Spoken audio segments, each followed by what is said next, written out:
High high high বাবা দাদি কি করতেছে? আরে শাড়িতে আগুন ধরে গেছে, কে জ্বালাই দিছে রে আল্লাহ? হাই হাই তুই নিজেও মারবি, আমাকেও মারবি। এত বড় নাটক! তুই ইচ্ছা করে শাড়িতে আগুন দিছিস যেন আমি আর আমার পোলা পয়সা যাই। আপনার করে ফাঁসিতে চাই, আমি আপনার করে কেন ফাঁসিতে চাই? আমি তো শুধু রান্না করতেছি, আমার রান্না করতে করতে কে যেন না শুনে এইটাই আমি করব। কি কর এই আগুন জ্বালাই দিছে শাড়িতে যেন আমাকে ফাঁসাইতে পারে, আমাকে জেলে নিয়ে যায়। এইটা মা কি কইতাছে সব?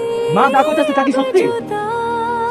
সত্যি, কিন্তু আমি ইচ্ছা করে আমার শাড়িতে আগুন লাগাই নাই। আমি রান্না করতেছিলাম, আপনারা বিশ্বাস করেন, আমি শুধু রান্না করতেছিলাম, কখন আমার শাড়িতে আগুন লাগছে আমি খেয়াল করি না। বিশ্বাস করেন। রান্না কই থাকে যে তোর শাড়িতে আগুন লেগে যায়?